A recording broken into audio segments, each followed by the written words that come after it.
महक रहा था चारों तरफ, खुशबू के मारे पूरा मंदिर महक रहा था। वो चक्कर में पड़ गया, पहचानता था उसकी गंध को। हो ये तो उसी इत्र की गंध है। पर महाराज ने तो पूरा जमीन में लुढ़का दिया था, पर ये सुगंध यहां कैसे आ गया? वो बड़ा कौतुक में पड़ गया, दौड़ा भागा आया, स्वामी जी को प्रणाम किया। बोले सरकार, लीला को समझ में नहीं आ रही, आपका दास हूं, आपका सेवक हूं, मुझे बताओ ये क्या रहस्य है? आपने सीसी पूरी यहां लुढ़काई, मैं वहां कैसे पहुंचू मंदिर में? आग्रह किया तो स्वामी जी ने पात्र समझ करके बताया। बोले भाई, प्रिया प्रीतम का इस समय होली उत्सव चल रहा है, दोनों खूब फाग खेल रहे हैं। तो श्री स्वामी हरिदास महाप्रभु, ये तो ललिता सखी के अवतार हैं, तो बोले खूब पिचकारियां प्रिया प्रीतम एक दूसरे पर डाल रहे थे, खूब फाग हो रही थी। किशोरी जी का पात्र खाली हो गया, तो किशोरी जी का पात्र तो खाली हो गया और कन्हैया उन पर खूब पिचकारी पर पिचकारी टंकी डाले जा रहे थे। तो पात्र खाली था, उसी समय तुमने सीसी दे दी, तो मैंने वो पूरा इत्र उन्हीं के पात्र में भर दिया।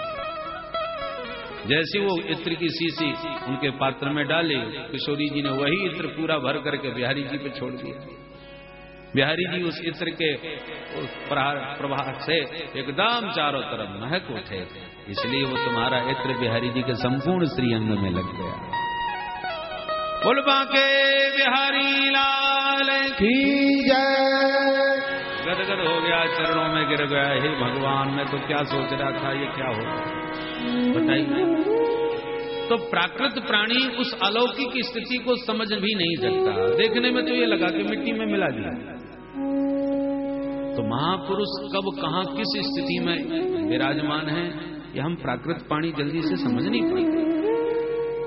तो ऐसे जो महापुरुष होते हैं, उनके हृदय में प्रिया प्रीतम का विहार निरंतर चलता रहता है। तो सातें पावे रीत रस श्री स्वामी हरिदास।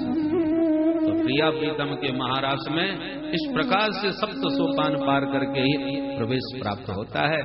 अतः हम विषयी पुरुष इस अलौकिक रासलीला की दिव्यता, अलौकिकता को नहीं समझ सकते जब तक उस स्थिति में हम न पहुंचे, जब तक उन रसिकों का संग न करें। भगवत रसिक रसिक की बातें रसिक बिना कोई समझ सके ना।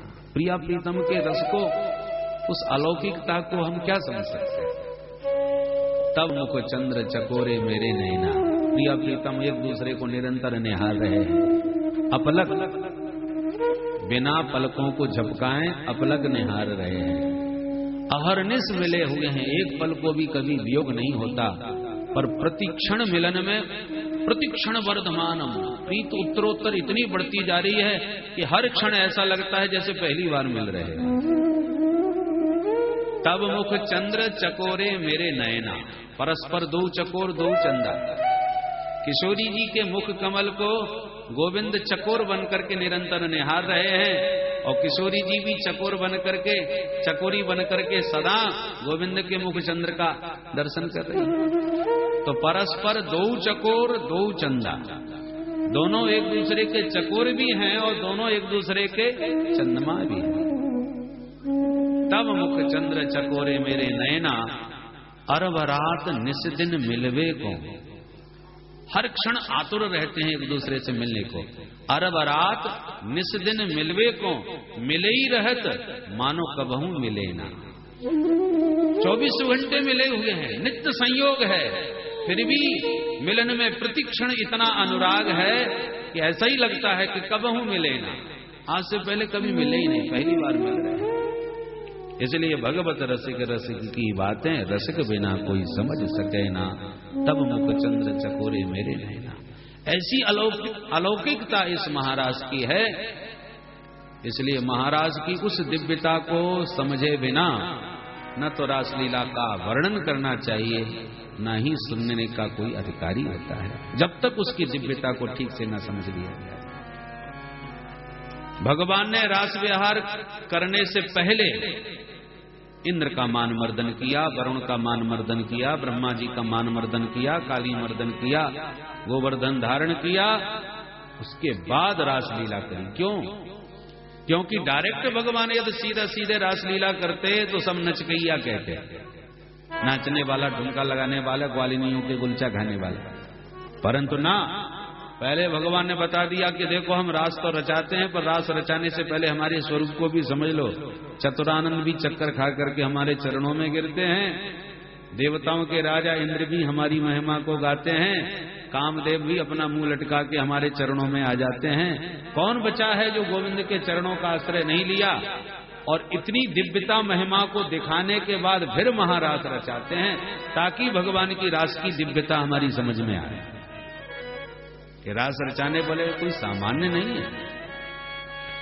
इसलिए श्री कृष्ण का योगेश्वरेश्वर स्वरूप को समझे बिना राधा रानी की, भगवान और राधा रानी का जो संबंध है क्या है? श्री राधा और कृष्ण कौन है? लक्ष्मी जी का अवतार तो रुक्मिणी स्वरूप में हुआ था, तो राधा रानी कौन है? एकच ज्योतिर्भवेद द्वेधा राधा माधव रूपकम। राधा और कृष्ण कोई अलग अलग नहीं है, आत्मा वही राधिका, भगवान की आत्मा ही राधा है। अरे जैसे जल में तरंग, तरंग तो फिर भी बहिरंग, राधा रानी तो अंतरंग। जैसे गंगा जी में शीतलता, मधुरता, पवित्रता, उसी में आत्मसात है। गंगा जी से कोई शीतलता अलग कर सकता है, मधुरता अलग कर सकता है, उसकी पवित्रता को गंगा जी से कोई अलग कर सकता नहीं। गंगा जी के जल में ही शीतलता, मधुरता, पवित्रता आत्मसात है। ऐसे ही रासेश्वरी श्री राधा रानी गोविंद में ही आत्मसात है।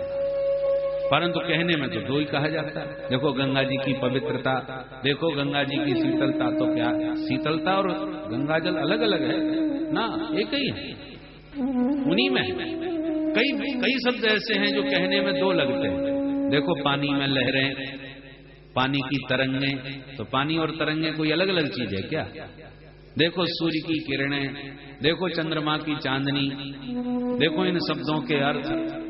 तो जैसे शब्द से अर्थ पृथक नहीं, सूर्य से किरण पृथक नहीं, चंद्रमा से चांदनी पृथक नहीं, दूध से सफेदी पृथक नहीं, पुष्प से सुगंध पृथक नहीं, शब्द से अर्थ पृथक नहीं, ऐसे ही श्री राधा कृष्ण और कृष्ण राधा दो कहने और देखने के बाद भी पृथक नहीं है, एक ही स्वरूप है। बोल राधा रानी की जय। तो राधा कृष्ण के एकत्व को जिसने समझ लिया और योगेश्वरेश्वर श्री कृष्ण के स्वरूप को जिसने जान लिया और गोपियों की भावना को जिसने पहचान लिया, गोपी माने गोभी ही इंद्रियैहि कृष्ण रसम पिबती, जो अहरने से गोविंद के रस का ही अपनी इंद्रियों से निरंतर पान करती हैं। ये गोपियां कोई साधारण स्त्रियां नहीं हैं। गर्ग संहिता के गोलोखंड में आप गोपियों के भेदों का वर्णन सुने। श्रुति रूपा, ऋषि रूपा, साधन सिद्धा, कृपा सिद्धा, नित्य सिद्धा, गोलोक वासिनी, दंडकारण्य के संत, मिथिलापुर की नारियां, यज्ञ सीता, हजारों भेद हैं गोपियों के।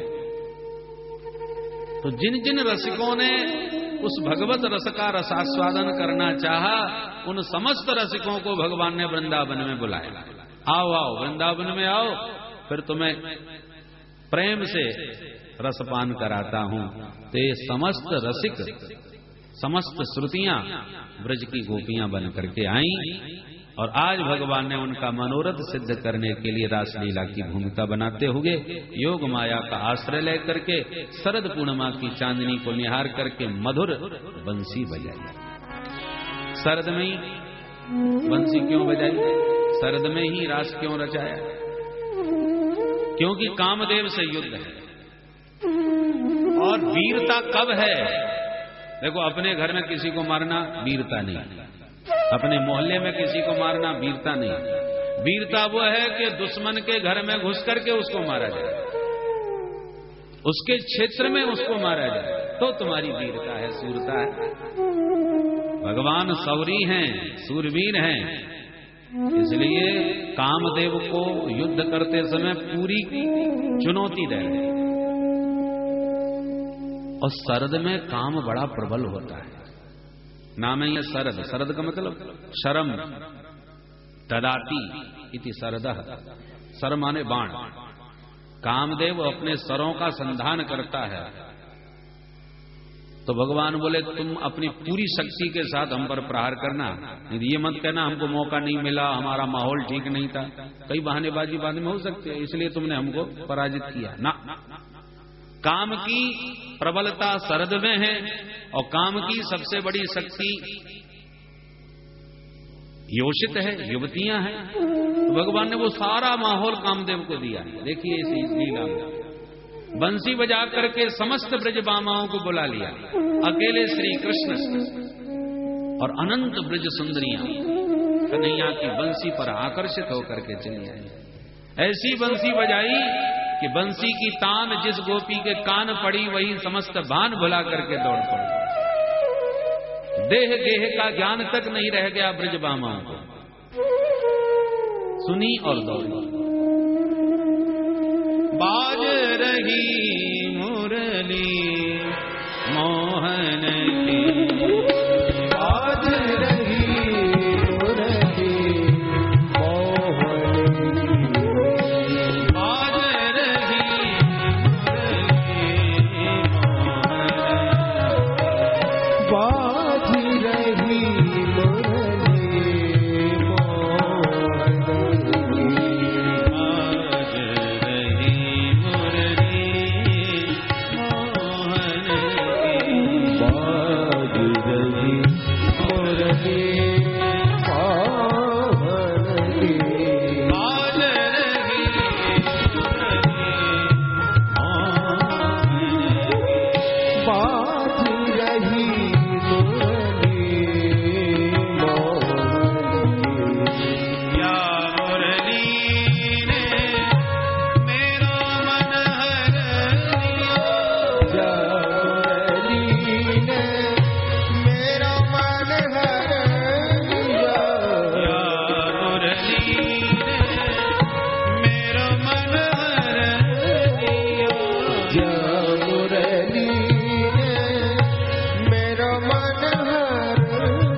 निशम्य गीतम तद अनंग वर्धनम।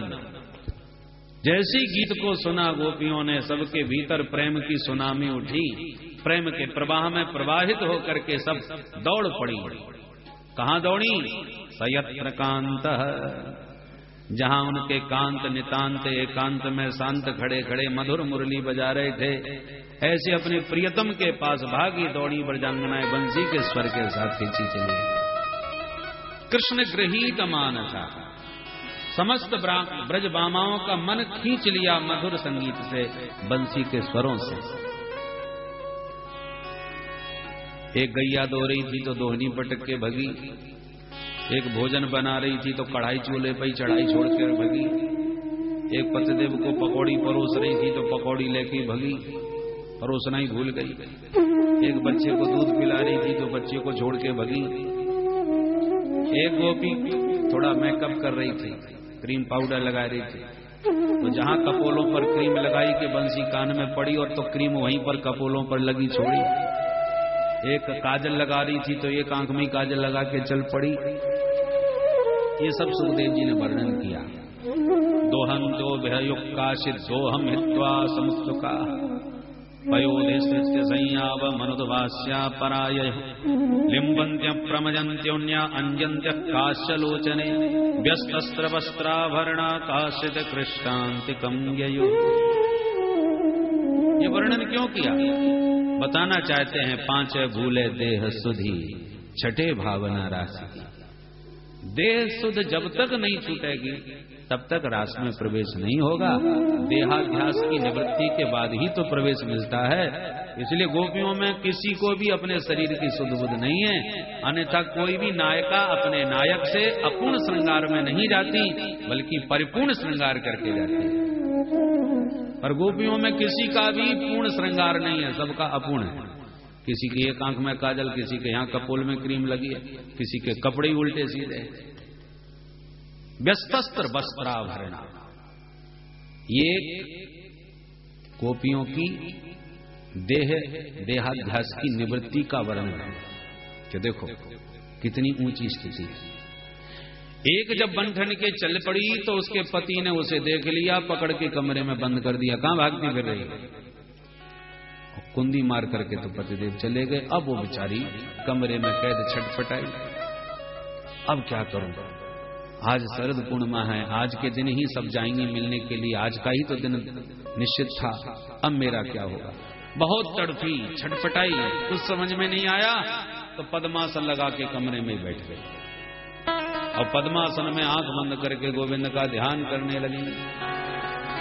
गोविंद से न मिलने की जो विरह की ज्वाला उसके भीतर प्रज्वलित हुई, तो इतनी भयानक वो विरह की ज्वाला थी कि उसके संताप को देखकर अनंतानंत ब्रह्मांडों के, अनंतानंत जीवों के, अनंतानंत जन्मों के, अनंतानंत जो पाप पुण्य हैं, वो समस्त पाप पुंजीभूत होकर के प्रकट होकर आप उसमें बोले कि हम समस्त पाप मिलकर के भी किसी प्राणी को इतना पीड़ा पहुंचाना चाहें तो इतना कष्ट नहीं दे सकते जो भगवत विरह की ज्वाला में इस ब्रजबाला को प्राप्त हो रहा है। कांप गए समस्त पाप भी। दुस्सह प्रेष्ट विरह तीव्रताप धुता शुभा ध्यान प्राप्ताच्युता श्लेष निर्वृत्ता क्षीण मंगला। पाप तो उसके सब भस्म हो गए, सारे पाप कांप गए उस ब्रजबाला के ताप को देखकर। अब बचे पुण्य, तो ध्यान प्राप्त अच्युता श्लेष, आंख बंद करके ध्यान में ही अच्युत का आश्लेष करने लगे। शरीर से तो नहीं पहुंच पा रहे, तो आंख बंद करके मन से ही कल्पना करके गोविंद को हृदय में बैठा के उनका आलिंगन करने लगी, उनसे अत्यंत अनुराग पूर्वक आश्लेष करने लगी। उस आश्लेष के द्वारा उसे जो इतना आनंद प्राप्त हुआ, इतना अद्भुत अलौकिक आनंद की प्राप्ति हुई कि उस आनंद का क्या वर्णन करें। बोले अनंतानंत ब्रह्मांडों में अनंतानंत जीवों के, अनंतानंत जन्मों के, अनंतानंत जो पुण्य है वो समस्त पुण्य पुंजीभूत होकर के आप उसमें बोले कि हम सारे पुण्य मिलकर के भी किसी प्राणी को इतना आनंद पहुंचाना चाहें तो नहीं प्राप्त कर सकते, नहीं दे सकते जो ब्रजबाला को अच्युत के ध्यान प्राप्त आश्लेष से प्राप्त हो रहा है। ध्यान प्राप्ताच्युताश्लेष निर्वृत्त्या क्षीण मंगला। और शुभाशुभ दोनों समाप्त होते हैं ना, तभी शरीर छूटता है। जब तक प्रारब्ध रहेगा तब तक शरीर रहेगा, प्रारब्ध भोग समाप्त हो गया शरीर छूट जाएगा। तो जो ताप से हुआ, क्लेश हुआ, विरह ताप हुआ, उसमें तो सब अशुभ नष्ट हो गए, और अच्युत के आश्लेष का जो आनंद प्राप्त हुआ उससे सब सुकृत भी अपना फल दे के परिपूर्ण हो गए, शुभाशुभ दोनों समाप्त हो गए। तो जहुर गुणमयम देहम सद्य प्रक्षीण बंधना, जो त्रिगुणात्मक बंधन था वो छूट गया और दिव्य देह के द्वारा दौड़ करके वह भगवान के पास जा पहुंची। सुन सुन के तो परीक्षित की तो खोपड़ी घूम गई। 1 मिनट महाराज, कुछ समझ में नहीं आ रहा। क्या नहीं आ रहा भाई? बोले ब्रज गोपियां उनको ब्रह्म तो नहीं मानती थी, वो तो नंद का छोरा मान के प्यार करती थी। तो जब यशोदानंदन मान के प्यार करती थी तो गोपी जो अनपढ़ थी, अशिक्षित थी, गैया गोबर थापने वाली, फिर उनकी इतनी उदात्त स्थिति हो गई कि योगियों को भी पीछे छोड़कर त्रिगुणात्मक देह त्याग करके दिव्य देह से भगवान के पास पहुंच गई। ये तो बड़ी विचित्र बात है।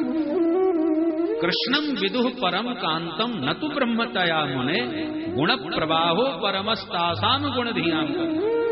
ये बात कुछ समझ में नहीं। उनका त्रिगुणात्मक ये बंधन कैसे छूट गया? सुखदेव जी ने इस प्रश्न पर फटकार दिया। उत्तम पुरस्कार, ध्यान से कथा नहीं सुनते। 7वें स्कंद में इसका हम कितना विस्तार से वर्णन कर चुके थे। चैत्य सिद्धिम यथागतः, शिशुपाल ने 100 गाली देने के बाद भगवत धाम की प्राप्ति कर ली। क्या उसे मालूम था कि गाली देने से मेरा उद्धार हो जाएगा? नहीं, परंतु उसके द्वेष का संबंध गोविंद से था, तो अनजाने में द्वेष का संबंध गोविंद से बन गया, तो शिशुपाल का उद्धार हो गया। तो अनजाने में जब द्वेष का संबंध भगवान से मिलाने वाला हो सकता है, तो अनजाने में ही सही प्रेम का संबंध भगवान से नहीं मिलाएगा क्या? भले ही गोपियां न जानती हो कि ये ब्रह्म है। वस्तु शक्ति ज्ञान की अपेक्षा नहीं रखती। अग्नि अग्नि है, जो भी छुएगा उसे जलाएगी, ये उसका स्वभाव है। ऐसी भगवान भगवान है, जो भी भगवान से जुड़ेगा उसे भगवान की प्राप्ति होगी ही, चाहे जानकर जुड़े या अनजाने में जुड़ जाए, कैसे भी जुड़े, उसे प्राप्ति तो भगवान की होगी। ऐसे ही गोपियों को भले ही मालूम न हो, पर भगवान श्री कृष्ण तो परिपूर्ण ब्रह्म है। कृष्णस्तु भगवान स्वयं। इसलिए गोपियों को यदि ये गति प्राप्त हो गई तो कौन आश्चर्य की बात है इसमें? न चैवम विस्मय कार्य, इसमें इतना आश्चर्यचकित होने वाली कोई बात नहीं। बस परीक्षित बेचारे साथ ये ऐसे। अब देखो, हमेशा परीक्षित के प्रश्न पर सुखदेव जी पहले उसकी प्रशंसा करते हैं। साधु प्रश्नम महाराजा हरे चरित मद्भुत, पहले प्रशंसा करते हैं तब जवाब देते हैं। पर यहां पर फटकार दिया, क्योंकि रासलीला में जो प्रवाह चल रहा है रास के रस का, उसमें प्रश्नोत्तर का कोई स्थान नहीं है। पहला प्रश्न किया, माफ किया, दूसरे प्रश्न करने पर तो तुरंत ही रासलीला संपन्न कर दिया। अभी यही क्यों में लगा हुआ है, अभी समझ ही नहीं पा रहा। इसलिए राजा वेत्ति न वेत्ति वा, तो प्रसंग को 2 शब्दों में उत्तर देके तुरंत आगे बढ़ा दिया सुखदेव जी, ज्यादा विस्तार नहीं किया। जैसी गोपियां दौड़ करके पहुंची रासेश्वर के सन्मुख, भगवान ने सभी का स्वागत किया। स्वागतम वो महाभागा प्रियं किं परिवाण वह ब्रजस्यानामयं कश्चित् ब्रूता गमन कारणम्। वो महाभागा सुस्वागतम, आओ आओ देवियों, स्वागत है आपका, खूब पधारी। क्यों करवामा, मैं आपकी क्या सेवा करूं? यहां तक तो ठीक, पर जैसी पूछा ब्रूता गमन कारणम, ये शाम के वक्त घर परिवार छोड़कर के एकांत जंगल में मेरे पास मिलने क्यों आई हो? आने का कारण तो बताओ। कि राक्षस ने आक्रमण कर दिया क्या ब्रज पर? तो सबकी सब इकट्ठी भागी थोड़ी चली आ गई। आजगमुहुरन्योन्नमलक्षितोद्यमा, जितनी भी गोपियां आई इतनी तन्मयता के साथ दौड़ के आ रही थी कि कोई किसी को देखती नहीं। प्राय माताएं चलती हैं तो झुंड बना के चलती है, तू भी तैयार हो जा, तू भी चल, तू भी चल, इकट्ठी होके चलेंगे। परंतु आज कोई गोपी आवाज भी लगाती है, बहन मैं भी चल रही हूं, नेक रुक तो सही, अन्यो नमलक्षितोद्यमा, न कोई की प्रतीक्षा, न कोई किसी को देखती है। सयत्र कांतः, अपने कांत के पास आई है। कांत का मतलब क्या है? भगवत अर्थ में कांत का अर्थ है कम सुखम तस्य अंतः पराकाष्ठा।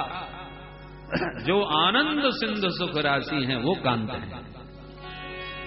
तो आनंद सिंधु में समाहित होने के लिए समस्त ब्रजबामाएं दौड़ी भागी चली आ रही हैं और भगवान सभी का मंद मुस्कुरा के स्वागत कर रहे हैं। स्वागत किया, प्रसन्न हुई, पर जैसी प्रश्न किया भूतागमन कारणम, सोई उदास हो गया, मुंह लटका लिया। बंसी बजा करके हमें पुकारा, बुलाया, हमारा नाम ले ले करके हमारा आह्वान किया, और जब सर्वस्व त्याग करके आ गई तो अब पूछ रहे हैं कैसे आना हुआ। नीचे को मुंह लटकाई खड़ी हैं, कुछ नहीं बोलते। प्रभु बोले समझ गया समझ गया, आज शरद पूर्णिमा है, चांदनी देखने आई होगी ना, बहुत देख ली चांदनी। ये जंगल वाली बात है, तमाम शेर भालू डोल रहे हैं, पकड़ लिया किसी ने तो नाश्ता कर जाएगा। रजन्नेसा घोर रूपा घोर सत्व सेविता, इसलिए दृष्टम वनम कुसुमितम, अब तो अच्छी तरह देख लिया, अब जाओ पधारो। प्रत्ययात ततोग्रह, गोपियों ने सिर हिला दिया, ये तो बहुत बार देखी है चांदनी, ये सब देखना नहीं है। तो फिर क्यों आई हो? अरे अब समझा, घर में पतिदेव से खटपट हो गई होगी, तो लड़ाई झगड़ा करके भगे आई। गलत बात, कितना भी महाभारत हो जाए पर घर में ही रहे, घर छोड़ के कभी ना भगे, नहीं तो लोक परलोक दोनों बिगड़ जाते हैं। भरतो शुश्रूषणम स्त्रीणाम परो धर्मो ह्यमायया, निष्कपट भाव से पति की सेवा करना परम धर्म होता है स्त्री का। चाप पतिदेव कितने भी क्रोध करते हो, कि महाराज जब देखो तब आंख दिखाते रहते हैं, डांटते रहते हैं, बिल्कुल धैर्य नाम की चीज ही नहीं है, नेक नेक बात पर उखड़ जाते हैं। और पैसा के मामले में तो इस समय बस पूछो मत। तो दुस्सीलो दुर्भगो वृद्धो जडो रोग्य धनो पिबा, भगवान कहते हैं ये सारे दोष गिना रहे। बुढ़ा हो गया हो, निर्धन हो गया हो, कोढ़ी हो गया हो, दुस्सील हो, बात बात पर क्रोध करता हो, परंतु पति स्त्रीवीर नहातव्य, ऐसी परिस्थिति में भी पति को छोड़ के भागना उचित नहीं होता। गोपियों ने सिर हिला के कहा हम किसी को छोड़ के नहीं आई, किसी से लड़ाई झगड़ा करके नहीं आई, काय को पातिव्रत का प्रवचन सुना रहे। अच्छा ऐसा नहीं हुआ तो छोड़ो, फिर क्यों आई हो तुम? अब समझा मुझसे बहुत प्यार करती हो इसलिए मुझसे मिलने चली आई, यही बात है। बेचारी मौन गोपियां। भगवान बोले समझ गए, पर ये तरीका ठीक नहीं है। मुझसे प्रेम है तो घर में ही रहो, आते जाते दूर से दर्शन पा लिया करो, और कोई मिले तो आपस में बैठ करके मेरी बातें कर लिया करो, चर्चा कर लिया करो। कोई भी नहीं मिले तो आंख बंद करके मेरा ध्यान कर लिया करो। पर इस प्रकार घर परिवार पति पुत्र को छोड़ के आओगी, कोई देखेगा, बदनामी होगी, अपकीर्ति होगी, और तुम्हारा परलोक भी बिगड़ेगा, स्वर्ग में स्थान नहीं मिलेगा। अस्वर्गम अयसस्कम च फलगो कृच्छ्रम भयावहम जुगुप्सितम च सर्वत्र औपपत्यम कुल स्त्रिया, तुम कुलीनी स्त्रिया हो, अपकीर्ति से डरो, इतना समाज में चर्चा का विषय बनेगा यदि कोई देखेगा तो, इसलिए उचित नहीं है। ततो प्रतियात ततो ग्रहण, इसलिए भलाई इसी में कि लौट जाओ। जब बार बार प्रभु यही शब्द बोले प्रतियात प्रतियात, तो गोपियां तो बेचारी एकदम उदास हो गई। इत विप्रियमाकर्ण्य गोप्य गोविंद भाषितम, गोविंद के इन कटु वचनों से तो बेचारी एकदम दुखित हो गई। नीचे को मुंह लटकाए हैं, पैर के अंगूठे से धरती को कुरेदती जा रही है, लंबी लंबी सांसें ले रही है। कृत्वा मुखान्यवसुच स्वसनेन सुष्यत बिंबाधराणि चरणेन भुवं लिखन्त्यः, धरती को क्यों कुरेद रही है कि हे भूदेवी, संसार छोड़ के आई हम इनके लिए, और ये हमें त्याग रहे हैं संसार के लिए। लगता है हम न घर की न घाट की कहीं की नहीं रही, अब तो आप ही अपने गोद में हमें विश्राम दे दो, जानकी मैया की तरह। इसलिए चरणेन भुवम लिखन्त्य। भगवान बोले ये क्या कर रही है? बोले धरती में गड्ढा खोद रही है। काय के लिए? बोले समा जाने के लिए। भगवान बोले तो पैर के अंगूठे से गड्ढा में तो बहुत बरसों लग जाएंगे, मैं फावड़ा लेके आता हूं, मैं खुदवा दूं। गोपियां बोले नहीं, फावड़े से नहीं। अरे तो पैर के अंगूठे से कब तक गड्ढा खोदेगा? गोपियां बोली पैर के अंगूठे से इसलिए खोद नहीं है कि खोदने में समय ज्यादा लगेगा, तो 2-4 महीने बाद या 2-4 साल के बाद कभी तो तुम्हारा दिल पिघलेगा। धीरे धीरे खोदने में वक्त लगेगा, तो देखते देखते तुम्हारा हृदय हो सकता है बदल जाए। ये बेचारी कितनी देर से खड़ी हैं, कितनी दुखित हैं, तो शायद आपका विचार बदल जाए। इसलिए चरणेन भुवम लिखन्त्य। नीचे को मुंह क्यों लटका रखा है? बोले हम तो आपसे प्रेम करती हैं, और प्रेम की परिभाषा है तत् सुख सुखित्वम। आप जिसमें सुखी उसमें हम भी सुखी। परंतु आप हमसे चाहे जितना कड़वा बोलिए, हम आपसे तो कटु वचन बोल नहीं सकते, परंतु आपके इन वचनों से हमारे हृदय में बड़ी चोट लगी। भग्न संकल्पा, हमारे सारे मनोरथों पर तुमने पानी फेर दिया। इसलिए जो चोट लगी हमारे हृदय पर, उससे हमारे हृदय से गरम गरम श्वासें निकल रही हैं नासिका छिद्रों से। तो जब शोक होता है ना, तो कष्ट में सांस गर्म हो निकलती है। अब हम हजारों गोपियों के हृदय की शोक श्वास जब उष्ण गति से निकलेगी, तो आपका मुखारविंद तो बड़ा सुकुमार है, बड़ा कोमल सा है। इतनी उष्ण श्वासों के प्रहार से, आघात से कहीं वो मुख कमल मुरझा न जाए, इसलिए सबका मुख नीचे को लटका हुआ है। कृत्वा मुखान्यवसुचः श्वसनेन सुस्यते। तो श्वास जो चल रही है धौंकनी की तरह, वो आपके मुख पर प्रहार न करे, इसलिए को मुंह लटका रखा है। अंत में गोपियां बोली, बहनों यदि इनको जवाब नहीं देंगी तो ये खड़े खड़े ऐसे प्रवचन देते ही रहेंगे। तब गोपियों ने मिलकर के बड़ा मधुर एक गीत गा करके वो जवाब दिया।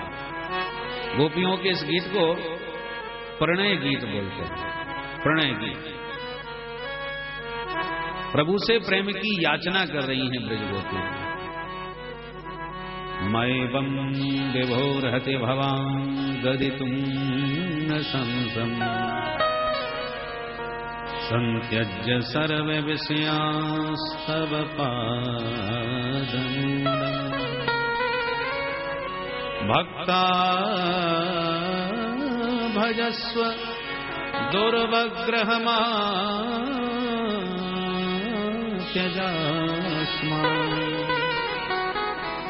देवो यथा निपुरुषो भजते मुमुक्षु। वो बोल पड़ी सब गोपियां अब, हे प्यारे, मैवम, आपको ऐसा नहीं बोलना चाहिए। मधुराधिपते रखिलम मधुरम, आपका तो समस्त व्यवहार वाणी सब कुछ मधुर है। और माधुर्य मूर्ति माधव होकर के, मधुरता के पुंजीभूत घनीभूत स्वरूप होकर के हम जब से आपके सामने आए हैं, पर आज आपकी वाणी से कड़वा करेला ही निकल रहा है। गोपियां बोली, जाना तो हम भी चाहती हैं, अब जब आपकी इच्छा है तो हम लौट जाएं, पर क्या करें, पैर काम नहीं कर रहे। पादौ पदम न चलता, पैर चलते ही नहीं। भगवान बोले, ओ पैर खराब हो गए, कोई बात नहीं, मैं अपने योग बल से तुम्हें घर घर पहुंचा दूंगा, फिर तो पधारोगे। गोपियां बोली, करवाम किंबा, इस शरीर को आपने घर पहुंचा दिया तो घर जाके क्या करें ये तो बताओ। बोले, घर के काम करो। बोले, घर के काम करेंगी कैसे? बोले, शरीर से। बोले, नहीं, शरीर कोई काम नहीं करता। तो बोले, जब तक मन न हो, जब तक चित्त स्वस्थ न हो, तब तक कोई काम व्यवस्थित नहीं हो सकता। तन यहां है और मन वहां हो तो कभी काम नहीं होगा सही। और चित्त तुमने चुरा लिया, बंसी बजा के मन आपने हर लिया, तो बिना मन के बिना चित्त के हम घर जाके करेंगे क्या? चित्तम सुखेन भवतापहृतं गृहेषु यन्निर्विशत्युतकरावपि गृह्य कृत्ये पादौ पदं न चलतस्तव पादमूला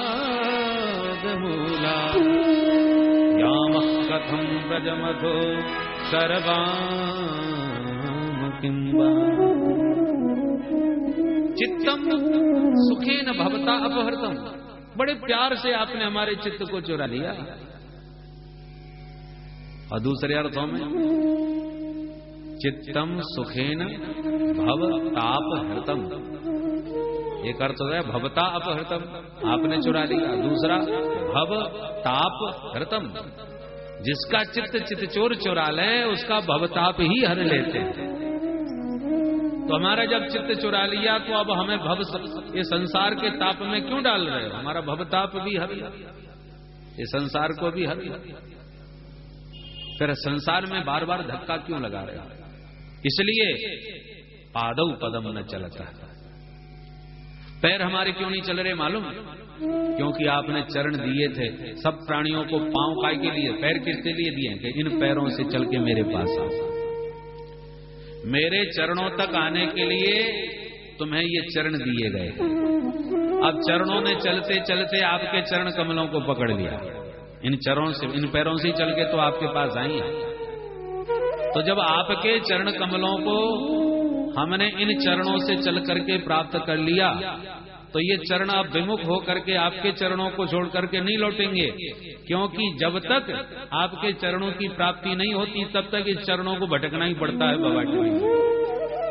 लक्ष्य को पाने के बाद कोई विमुख होना नहीं चाहता, इसलिए अब आपके चरणों को पाने के बाद ये चरण हमारे मुड़ने वाले नहीं हैं। पादौ पदम न चलतस तब पादमूला।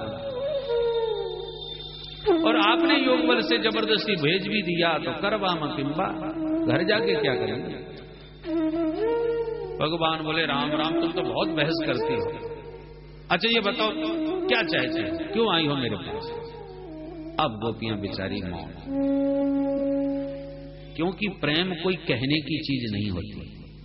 प्रेम तो अपने आप प्रत्येक व्यवहार से छलकता है, चितवन से, वाणी से, उठने से, बैठने से, प्रत्येक क्रिया से प्रेम का प्याला छलकता है। प्रेमी को कभी कहने की आवश्यकता नहीं पड़ती कि हम बहुत प्रेम करते हैं। और भगवान आज कहलवाना चाहते हैं। क्या चाहती हो, क्यों आई हो? अब गोपियां कहें तो कैसे कहें? बोलो राधे राधे, ध्यान दें।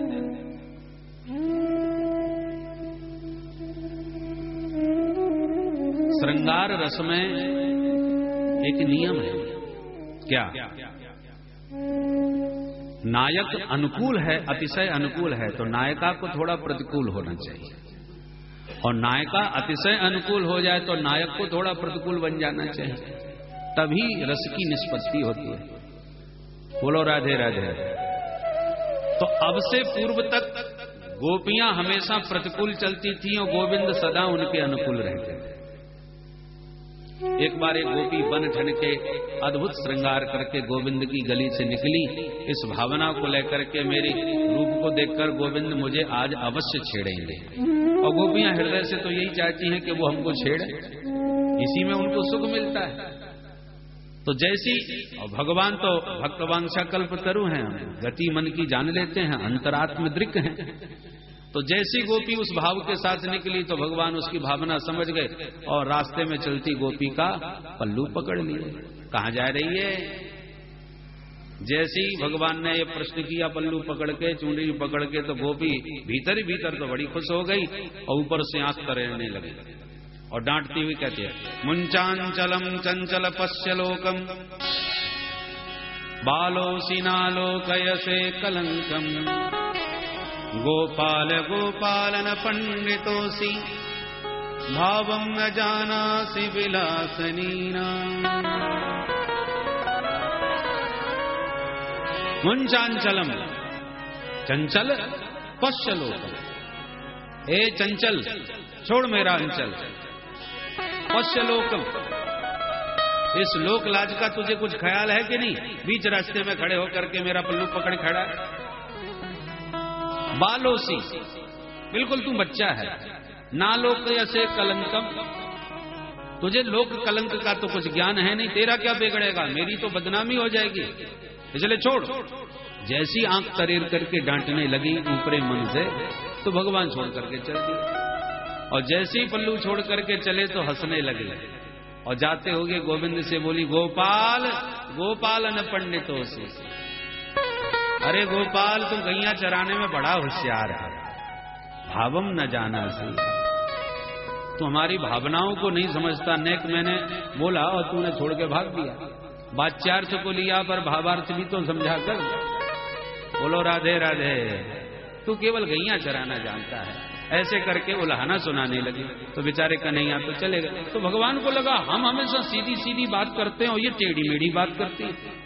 अहेर व गति प्रेमण स्वभाव कुटिला भवेत, प्रेमियों की गति और व्यवहार अहिव सर्प के समान होता है। सर्प जब चलता है ना तो उसकी चाल का पता नहीं चलता कि इधर जाएगा कि उधर जाएगा कि सीधा जाएगा, बहुत टेढ़ा मेढ़ा चलता है। ऐसी प्रेमी का व्यवहार भी सब टेढ़ा मेढ़ा होता है। उसके हाँ में ही निषेध है, निषेध में ही स्वीकृति है, उसके सम्मान में ही अपमान है, अपमान में ही सम्मान है। सारा मामला उल्टा होता है। तो भगवान को लगा हम तो बहुत सीधे चल चुके और ये टेढ़ी टेढ़ी चलती हैं, पर आज बंसी पर दीवानी होके सारी गोपियां आ गई। तो भगवान को लगा आज ये बिल्कुल सीधी सीधी आई हैं तो थोड़ा हम टेढ़े मेढ़े हो जाते हैं। तो बंसी के तान पर गोपियां जब आ गई तो सब जानते हैं भगवान की क्यों आई हैं, इनके बुलाने पर ही आई हैं। फिर भी कह रहे हैं कर ब्रूतागमन कारणम, ये सब जानबूझ करके वक्रोक्ति है, टेढ़े बनना चाहते हैं। और भगवान विचार करते हैं कि इन गोपियों के हृदय में मेरे प्रति अतिशय अनुराग है, अद्भुत प्रेम है, पर अपने प्रेम को हमेशा छुपा के रखती है। गोपी है ना, गोपनशीला है, गोपनीय रखती है प्रेम को, अपने हृदयगत प्रेम को उजागर नहीं होने देती, प्रकट नहीं होने देती। तो आज कमर कस के गड़े हैं कि इनको प्रकट करवा के छोड़ूंगा, इनको इनके ही मुंह से कहलवाना चाहता हूं। इसलिए भगवान इतना सब टेढ़े मेढ़े व्यवहार के बाद फिर बोले आखिर के क्या चाहते हो, क्यों आई हो। अब गोपियां एक दूसरे का मुंह देखने लगी, सखी तो कह दें। बोले जब ये सुनना ही चाहते हैं तो चलो कह ही देते हैं। तब गोपियों ने स्पष्ट कहा, सिंचांगनस्पदधरामृतपूरकेण आशावलोककलगीतजहक्षयाग्नि नोचेद्वयं विरहजान्मुपयोक्तदेहा ज्ञानेन याम पदयो पदवी सखे। हे सखे नः अस्माकं त्वत् अधरामृतपूरकेण सिंच, हे प्यारे अपनी अधर सुधा से हम सब ब्रजबामाओं को अब सिंचित कीजिए, अपनी अधर सुधा से हम सबको परिपूर्ण कीजिए। सिंचांगनस्त्वदधरामृतपूरकेण। भगवान बोले इसकी पात्रता है तुम में। भाई अधिकारी को वस्तु दी जाती है तो तुम्हारे पास इस अधर सुधा का अधिकार है। वो भी होने का वो तो हमको नहीं मालूम, ये तो आप जानो। पर इतना जानती हैं कि यदि आपने अपात्र कह करके हमको त्याग दिया, छोड़ दिया, तो हमें फिर आपको पाने का एक दूसरा रास्ता भी आता है। देखिए प्रभु, हम अपने अपने घर में शांत थी, बड़े आनंद के साथ अपना गृह कार्य कर रही थी, पर आपने बंसी बजा करके हमारी सोती हुई आग को जगा दिया। हृच्छयाग्नि, हृच्छय नाम कामदेव का, हृदि सेतेति हृच्छयः तम हृच्छयम्। पुराने जमाने में माताएं चूल्हा जलाती थी, अब तो चूल्हा के जमाने खत्म हो गए। तो चूल्हा जलाते समय कभी कभी आग जब बुझने लगती, अच्छी तरह नहीं पकड़ रही आग, तो फिर क्या, उनके पास एक फूंकनी होती थी। उस फूंकने से जहां फूंक मारी सुई अग्नि प्रज्वलित होने लग जाती थी, आग पकड़ लेती। ऐसी गोपियां कहती हैं कि हमारे हृदय भवन में कामाग्नि शांत थी, पर आपने अपनी इस फूंकनी से, इस बंसी से ऐसी फूंक मारी कि उस बंसी के स्वर ने कर्णरंध्र से भीतर प्रविष्ट होकर के उस अग्नि को प्रज्वलित कर दिया। तो हृच्छयाग्नि प्रज्वलित हो गई।